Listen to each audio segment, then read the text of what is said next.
Como siempre, es un gusto enorme poder dirigirnos a ustedes de nueva cuenta para dar continuidad a este fascinante mundo de la doctrina católica desde la perspectiva de la divina voluntad. Y bien, pues, siguiendo la secuencia de los distintos abordajes que hemos ido tocando, recordarán que en la última grabación hablábamos justamente de esa especie de luna de miel, como le hemos llamado, entre Dios y el hombre. Esa luna de miel que, pues, se está, digamos, realizando, que Dios está gozando de esa luna de miel, por decirlo de alguna manera, de forma paralela a esa otra batalla o esa gran batalla que se está librando en el mundo espiritual entre los ejércitos angélicos liderados por Miguel y los ángeles rebeldes, que sabemos bien en qué termina esa historia. Pero si bien es cierto que eso significa un hecho catastrófico para la historia y los planes de Dios, también habíamos comentado que Dios de alguna manera eh, no, digamos, tiene tantas repercusiones de esa rebelión de los ángeles liderados por Lucifer, ya que él está gozándose a su criatura, la obra culmen de la creación, al hombre. En ese séptimo día del que habla la Sagrada Escritura, donde Dios está en plena luna de miel después de ese desposorio con el alma humana, después de que escucha el te amo de la criatura humana, después de que la criatura humana eh, se convierte en la habitación, en el reino de la divinidad. Todo es, todo es bienaventuranza, todo es belleza, todo es armonía, todo es paz, todo es felicidad, todo es amor en esta luna de miel entre Dios y el hombre. Sin embargo, de pronto, siendo como es un Dios tan celoso, extremadamente celoso, es tanto el amor que está gozando de su criatura predilecta que en esta locura de amor a Dios le asaltan los celos. Le asaltan los celos porque quiere estar 100% seguro de este amor, de este desposorio, esta alianza, esta unión con el hombre. Sin embargo, en medio del asalto abrupto de estos celos producto de tanto amor divino, Dios de pronto tiene que resolver algunos otros aspectos que todos ellos juntos le vamos a llamar el dilema de Dios. Porque por un lado, Dios por fin tiene a otro ser de su misma naturaleza. Sabemos que el primer humano, Cristo, es un ser con dos naturalezas. El primer ser humano, Cristo, tiene la naturaleza humana, pero también la naturaleza divina. Por lo tanto, cuando decimos Dios quiere otro ser de su misma naturaleza, prácticamente podríamos decir Dios, el hombre Dios, quiere otro ser que también tenga las dos naturalezas. Y esto lo consigue con Adán. Adán es el primer ser la primera copia perfecta del arquetipo de hombre Dios que es Cristo. Ya lo tiene, se lo está gozando en esta luna de miel. Pero por otro lado,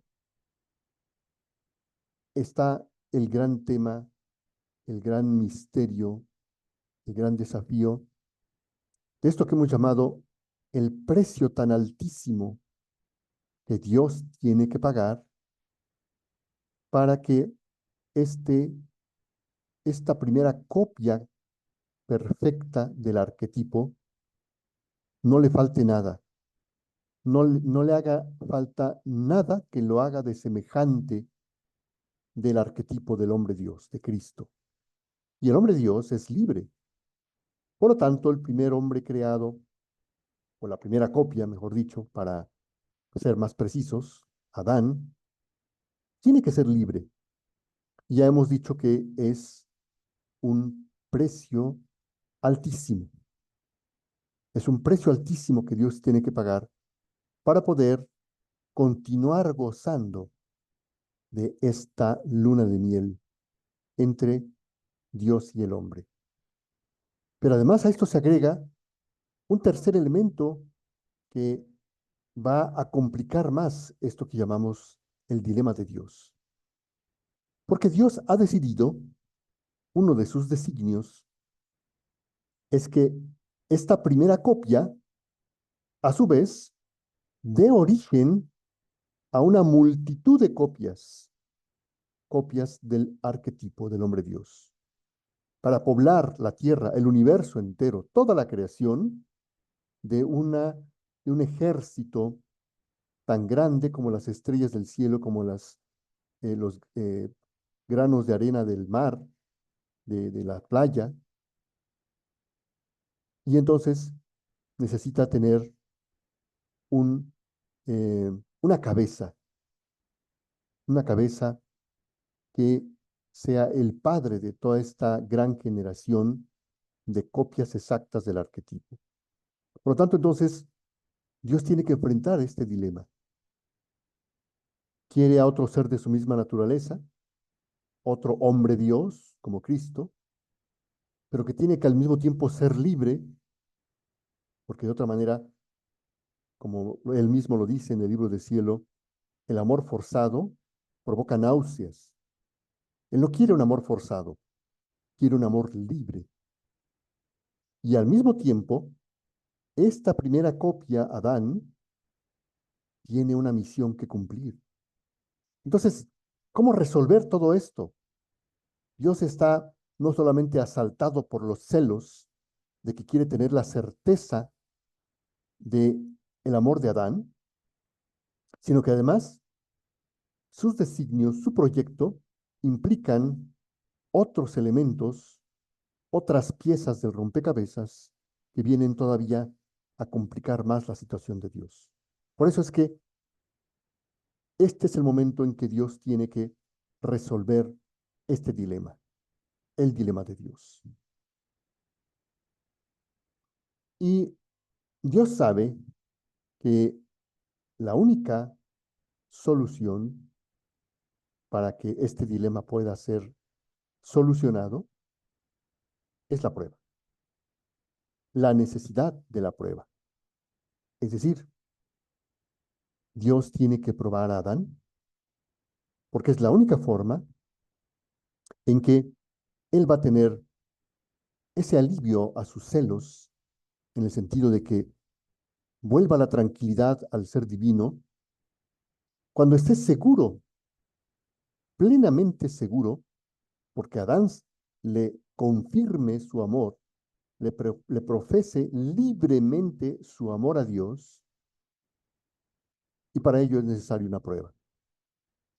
Y más aún, si Dios ha decidido que Adán sea cabeza de misión, con mucha más razón, hay esta necesidad de que Adán sea sometido a una prueba.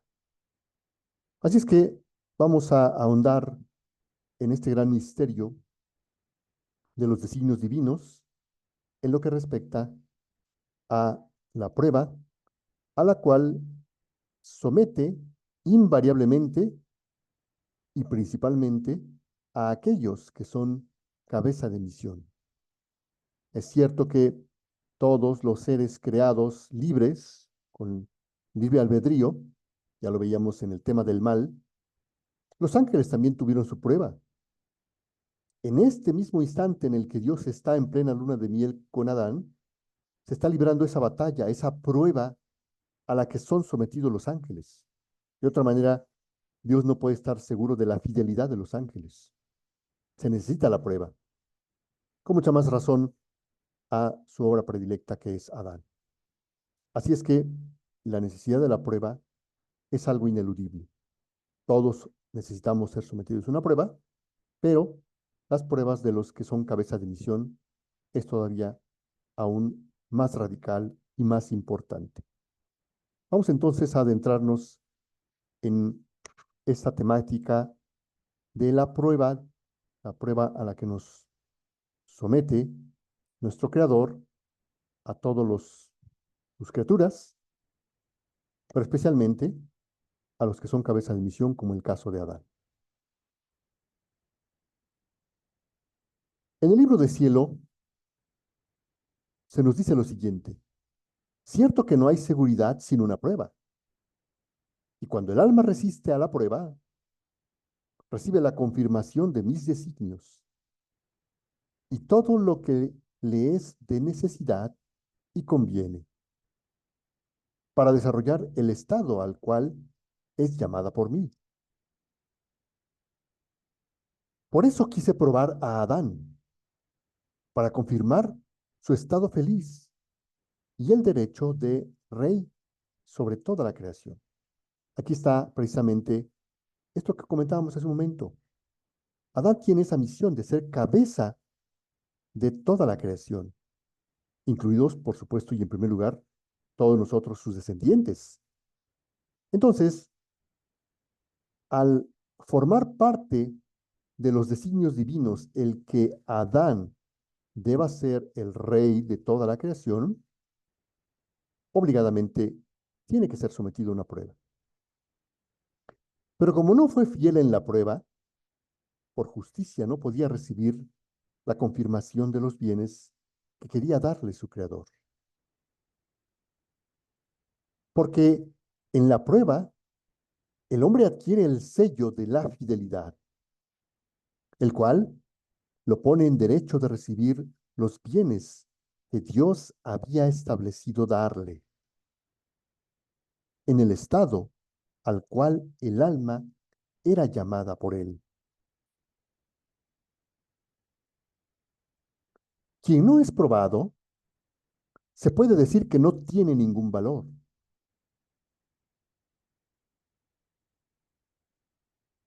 Ni ante Dios, ni ante los hombres, ni siquiera ante sí mismo. Dios no puede fiarse de un hombre sin prueba. Él mismo, esto es, el hombre, no sabe qué fuerza tiene. Con estas palabras del libro de Cielo, podemos ver entonces que no solamente Dios es el único interesado en probar a sus criaturas, principalmente y exclusivamente, aquellas criaturas que fueron creadas con libertad, con libre albedrío. Porque una roca, una nube, una montaña no necesita ser probada, porque no tiene voluntad, no tiene libre albedrío.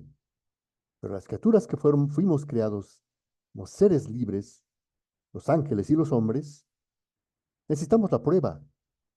En primer lugar, para que ante Dios podamos mostrar el valor que tenemos.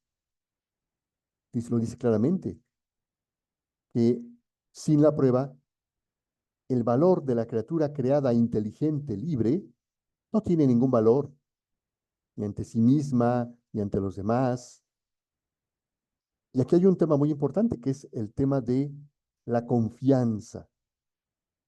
Dios no se puede confiar, no puede fiarse de un hombre, pero también podría aplicarse a los ángeles, como ya lo estudiamos cuando vimos el tema del origen del mal.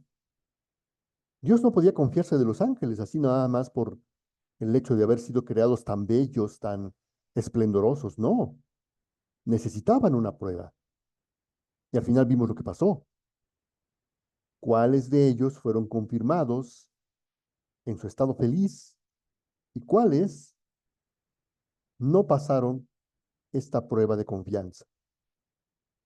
Pero el propio ser creado, en este caso nosotros como seres humanos, también necesitamos conocernos a nosotros mismos.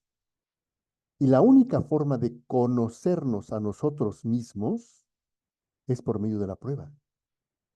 Porque la prueba nos hace saber, nos pone enfrente esa realidad de cuánta fuerza tenemos, cuán capaces somos de superar los obstáculos. Pero sin la prueba, eso ni siquiera nosotros mismos lo vamos a poder saber. Así es que todos estamos requeridos, interesados en saber cuánta fuerza tenemos, cuán eh, en qué medida podemos confiar de nosotros mismos y los demás cuánto pueden confiar de nosotros mismos, incluido a Dios. Es que la prueba es algo, podríamos decir, de la que nadie puede escapar. Entonces, si Adán hubiese resistido a la prueba, todas las generaciones humanas habrían sido confirmadas en su estado feliz y de realeza. Aquí entonces aparece otra vez ese aspecto que habíamos comentado hace un momento.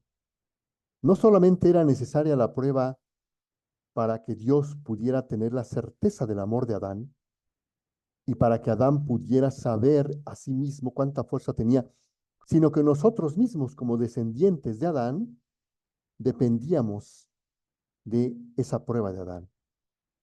Porque, como aquí se nos dice, si Adán hubiera pasado su prueba, todos nosotros habríamos podido heredar el efecto de esa fuerza de Adán, el efecto de esa confianza depositada en Adán por parte de Dios. Es decir, era muchísimo lo que estaba en juego. Había un gran capital depositado en Adán y que nosotros íbamos a heredar como sus descendientes si él hubiera pasado esa prueba. Entonces, lo que estaba en juego era el futuro de toda la humanidad.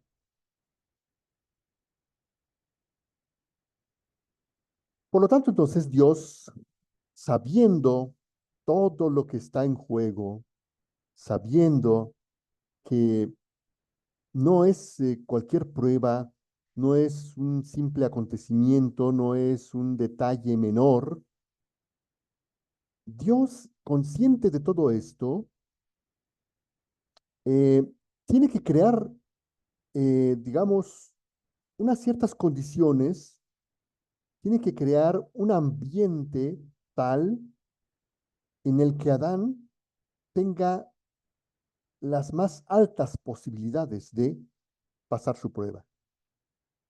Así es que Dios no es un ser que se goce simplemente en la angustia de los demás, en un ser severo que simplemente sea indiferente a lo que los demás deben experimentar. No, no, no. Y más tratándose de su obra maestra, de su hijo amado, Adán, tenía que propiciar, propiciar, poner a su alcance todo lo necesario para garantizar que Adán pudiera alcanzar el éxito, pudiera superar la prueba. Así es que prácticamente podemos plantear que son cuatro las condiciones que Dios estableció para favorecer que Adán aprobara esa prueba. Para que Adán pudiera ser sometido a esta prueba, Dios estableció cuatro requisitos, cuatro condiciones. Primero tenemos su voluntad, la orden que Dios le da a la primera pareja, el mandato divino como aparece narrado en las Sagradas Escrituras. En segundo lugar, como ya lo hemos visto, tiene que darle al hombre su libertad, a unas sabiendas que es un enorme riesgo al que Dios se expone dándole libertad a una criatura que va a poder hacer mal uso de esa libertad. Sin embargo, Dios está consciente de que no hay de otra. El hombre tiene que ser libre y esta es una de las condiciones, de los requisitos para que Adán pueda ser sometido a su prueba. El tercer elemento, el tercer requisito, es un incentivo. Exactamente como lo planteamos cuando abordamos el tema del primer hombre creado, que es Cristo, el hombre humano Jesús, que para que pudiera elegir libremente, tenía que tener al menos dos opciones. Si solamente tenía una única opción, que era Dios, el verbo divino, la esencia divina, no se podía decir que está realmente ejerciendo su libertad, porque no hay más que una opción. Adán no podía ser de otra manera más que de la misma forma como ocurrió con el primer hombre creado, Cristo, Jesús. Tiene que haber al menos dos opciones, y es lo que llamamos el incentivo. Es decir, este primer hombre, Adán, también tiene que tener frente a sí la opción contraria a Dios, la opción contraria a el bien, al sumo bien que es Dios. Y para ello tiene que requerir un incentivo, pero también una ayuda. Dios no lo deja solo a sus fuerzas, sino que le va a ofrecer una ayuda adecuada para la prueba a la que él tiene que ser sometido. En esta sesión, por la extensión del tema, vamos a abordar los primeros tres requisitos: el mandato divino, el tema del libre albedrío, hasta llegar al incentivo, ya que el tema de la ayuda es bastante extenso. No lo podremos incluir en esta grabación porque quedaría muy extensa la grabación. Por lo tanto, el cuarto requisito lo destinaremos a una sesión exclusiva para hablar de esta ayuda, porque eh, involucra muchos aspectos y a un sinfín de condiciones y de hechos que tienen que ser tomados en cuenta. Vamos a ver entonces el primer requisito, que es el mandato divino. Sabemos que la Sagrada Escritura eh, deja muy claro explícitamente el mandamiento de Dios, la voluntad de Dios para la primera pareja, que tiene, digamos que dos em, connotaciones. Por un lado es una orden, es la voluntad ordenada de Dios, está dándoles una orden, pero al mismo tiempo es una advertencia que Dios le da a la primera pareja. Dice la Escritura: y Yahvé Dios le dio al hombre un mandamiento. Le dijo: puedes comer todo lo que quieras de los árboles del jardín, pero no comerás del árbol de la ciencia del bien y del mal. El día que comas de él, ten la seguridad de que morirás. Génesis 2. Aquí vemos claramente esas dos características de este pasaje. Por un lado, tiene la connotación de una orden, tal como lo dice al principio, es un mandamiento, es una orden: no comerás del árbol de la ciencia del bien y del mal. Pero la parte final cambia de connotación Y ahora el sentido es más bien de una advertencia, de una alerta, diciéndole al hombre no solamente la orden de la voluntad divina, sino las consecuencias que habrá de fallar a esa orden. Prácticamente la prueba podría haber sido superada aquí en este momento. ¿Por qué? Porque la última frase en tono de advertencia, de alguna manera, de alguna manera, ya le está mostrando, si bien a modo de ciencia infusa, de conocimiento teórico, la consecuencia fatal de faltar a esta orden, de desobedecer esta orden. De alguna manera, decirle a Adán que la consecuencia sería la muerte, es estar por parte de Dios hablándole a Adán acerca de el mal, dándole un indicio, aunque sea de forma conceptual, de lo que es el mal, la muerte, como consecuencia de no obedecer la voluntad de Dios. Pero sabemos que no es suficiente con la sola razón, sino que está también en juego la voluntad. Nos dice el libro de cielo, cuando yo mando que esta cosa no se haga, es una puerta que dejo por donde el querer humano puede hacer su salida. Es una ocasión que la criatura tiene siempre para poder salir de dentro de mi voluntad. Así es que la voluntad ordenada de Dios, los mandamientos, las órdenes que Dios nos da, sabiendo que nos dio libertad, Él sabe que cada vez que nos da una orden, tenemos la posibilidad de no acatar esa orden por la libertad que nos dio. Él está consciente de eso. Toda orden que Él da es una ocasión para que el hombre pueda usar su libertad para ir en contra de la voluntad de Dios.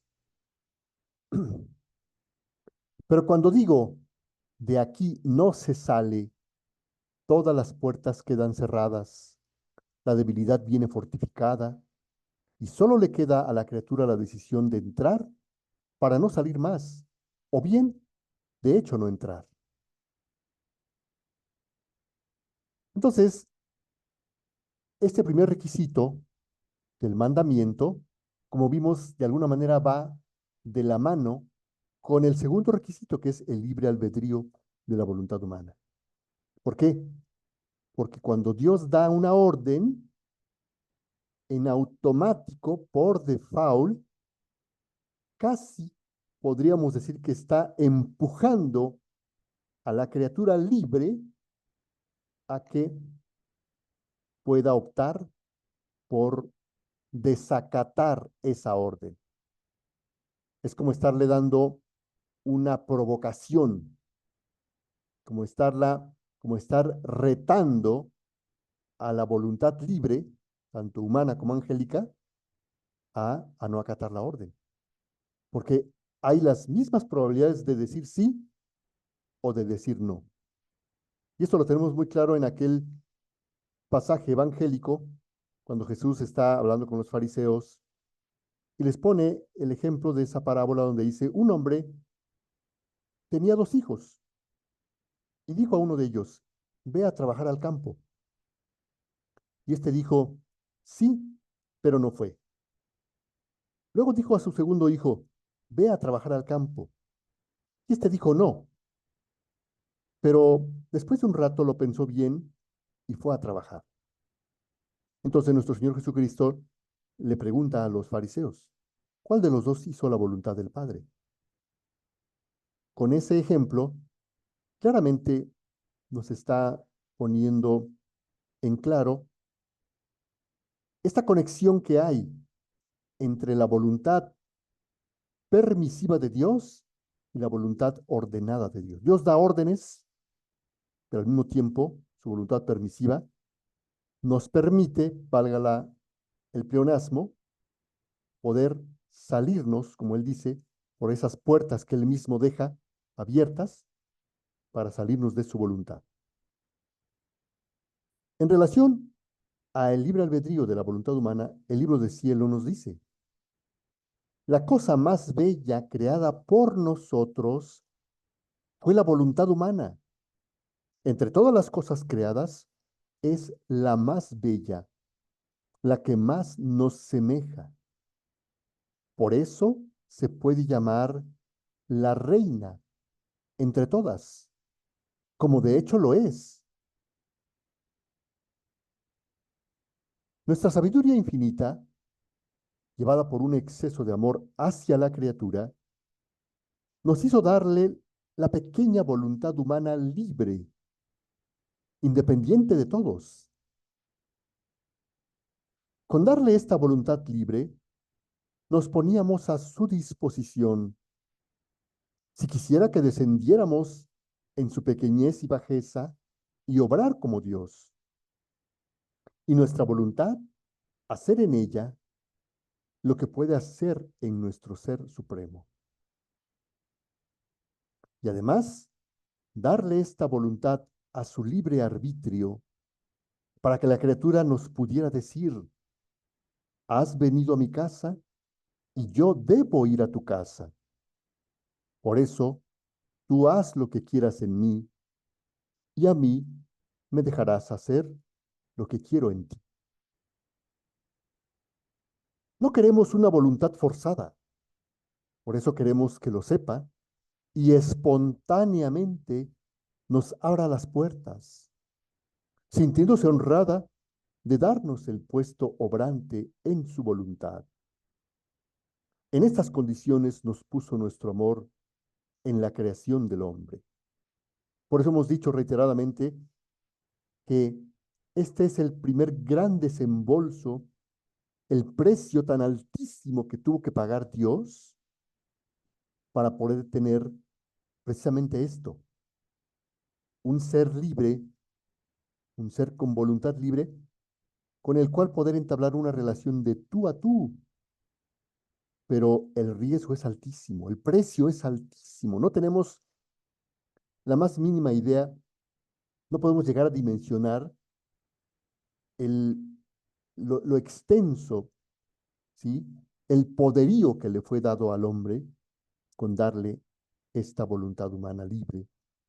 Pero el amor, que es más fuerte todavía, forzó y quiso que Dios corriera ese riesgo tan alto, corriera ese riesgo tan extremo de exponerse a un ser que tuviera libertad.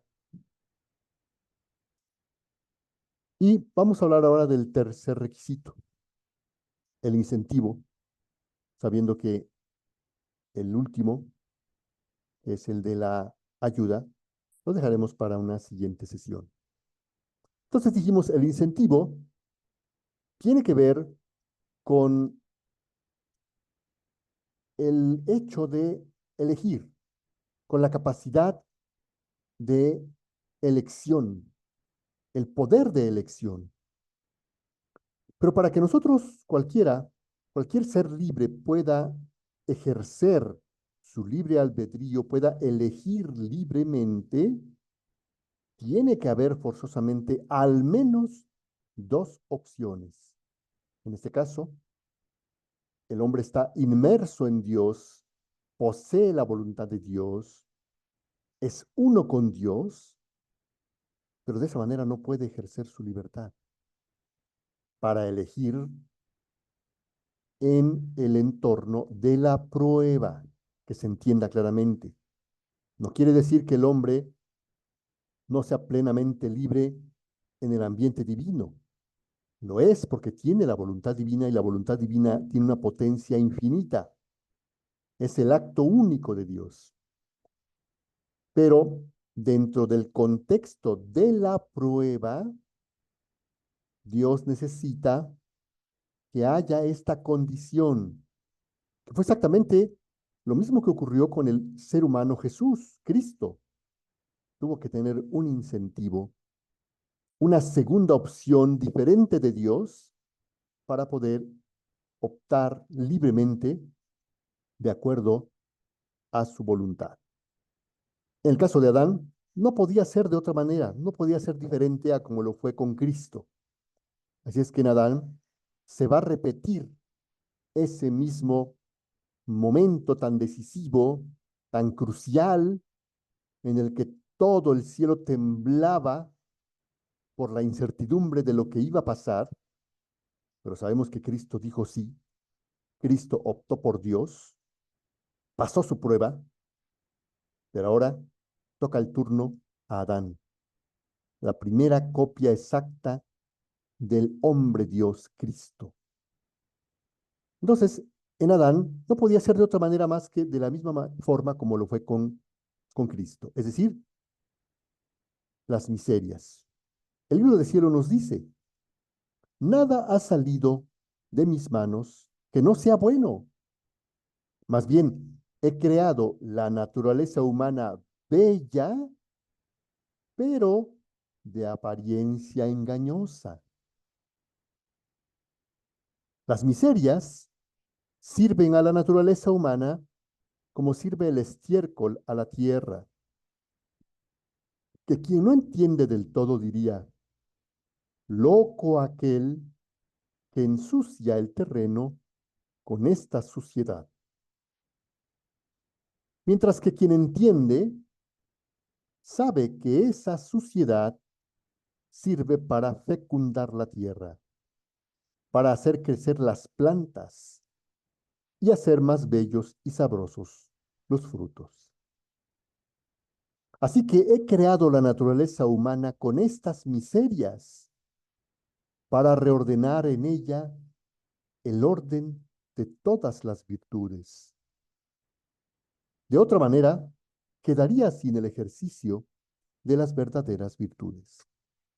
Por lo tanto, ¿cómo podría Dios garantizar que el hombre iba a poder ejercer esa virtud de la obediencia que él estaba esperando de Adán, que fuera obediente a su mandato? Necesitaba tener en su interior la miseria de la desobediencia, la miseria de la rebeldía, exactamente como el primer humano Jesús, que también tenía esas miserias, pero la diferencia aquí va a ser que Jesús toma las miserias y les da el uso correcto. Las utilizó, como dice aquí el libro del cielo, para ejercitarse en las verdaderas virtudes. ¿Cuál es la virtud de Cristo? Obedecer siempre a la voluntad divina, decirle sí a Dios, uniformarse en todo a la voluntad de Dios. Y eso es lo que también se esperaba de Adán, que tomara la miseria de la rebeldía, la miseria de la desobediencia y la usara como lo que es estiércol, pero para fecundar su alma, su voluntad y producir la virtud de la obediencia a Dios. Y esto Santo Tomás también lo analizó perfectamente. Recordarán que lo vimos en el tema de la creación del mundo, cuando utiliza esa analogía de Génesis para ejemplificar lo que ahí aparece, que a veces no se entiende del todo, y aterrizarlo en el tema de las miserias humanas. Y dice, en su argumentación sobre la diversificación de todo lo creado, Santo Tomás nos ayuda a simbolizar la naturaleza humana según Génesis 1:2. La tierra era caos y confusión y oscuridad por encima del abismo, y un viento de Dios aleteaba por encima de las aguas. La diversificación en las cosas no se da por la materia, dice Santo Tomás, sino más bien al contrario.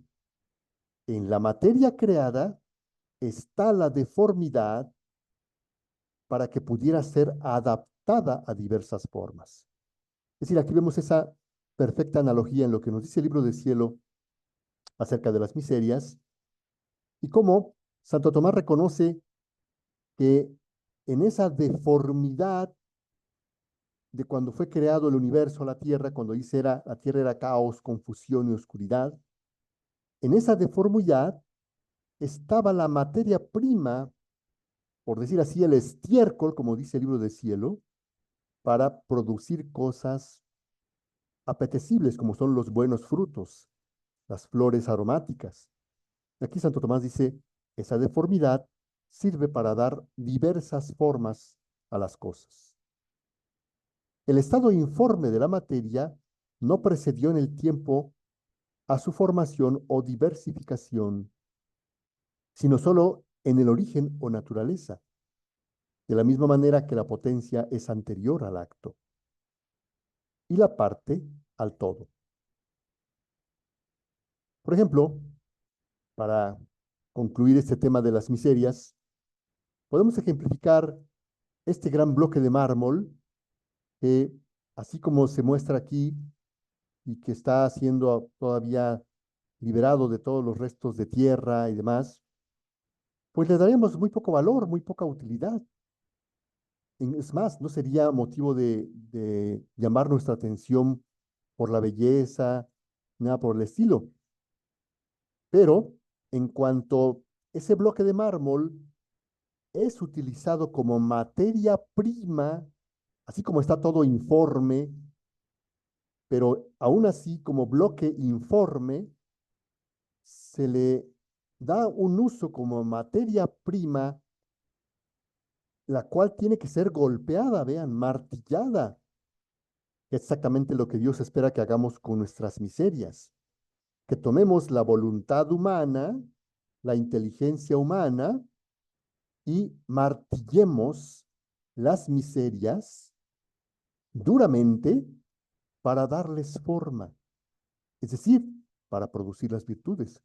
Por lo tanto, producir virtudes es algo doloroso, porque hay que martillar, golpear duramente esa materia prima, como representada aquí en este bloque de mármol, pero vemos cómo cuando el escultor le va dando la forma, pero le va dando forma con instrumentos muy rudos, instrumentos que van cortando, martillando, raspando, seccionando, no son, digamos, instrumentos de suavidad, ¿no? Hay que lijarla. Ya cuando está casi completada, se le dan los últimos detalles con algunas piezas un poco más delicadas para aquellos detalles, aquellas partes que así lo requieren. De lo contrario, pues se correría el riesgo de romper y echar a perder la obra. Exactamente lo que tenemos que hacer nosotros con nuestras miserias. Y finalmente, se le da el último toque con alguna sustancia, algún líquido que le dé toda esa brillantez, esa lozanía, que la haga atractiva, bella ante los ojos del público que admiran grandemente este tipo de obras, que es precisamente cuando ya se estaría produciendo la virtud. Bueno, pues en Adán tenía que haber esas miserias, esa inclinación hacia el mal, que sería la desobediencia, la rebeldía, es decir, esa inclinación hacia el mal sería lo contrario a Dios. El ser rebelde de Adán, su actitud rebelde, era algo por lo que él podía optar, pero para poder saber que hay forma de optar por la rebeldía tiene que estar ya en el interior de Adán. Entonces, él siente en su interior el impulso a desobedecer, porque tiene la miseria de la desobediencia, y entonces ahí es donde él tenía que poner en la balanza. Siento un gran impulso a desobedecer a Dios. Por otro lado, tengo el mandato de Dios que me dice, obedece el mandamiento que te di. Allí están las dos opciones. Ese es el incentivo, las miserias de la naturaleza humana. Y vamos a dejar para la siguiente sesión el último requisito, porque Dios sabía que el riesgo que corría tanto Adán, pero principalmente Dios, era altísimo, porque casi Dios mismo es el que lo está empujando a desobedecer, a rebelarse. Por lo tanto, le tiene que proporcionar una ayuda. Vamos a ver entonces en la siguiente sesión cuál es esta ayuda de la que aquí se habla y veremos, dado que es un tema muy extenso, que pues esta ayuda se convierte en todo lo contrario. Pero bueno, no adelantaremos más, ya ustedes podrán ya imaginarse lo que va a suceder. Dejaremos esta profundización en estos grandes misterios para la siguiente sesión. Así es que los esperamos, gustosos, con el ánimo de poder seguir avanzando en nuestros temas de esta segunda temporada. Con el gusto de saludarlos, reciban bendiciones y nos vemos hasta la próxima.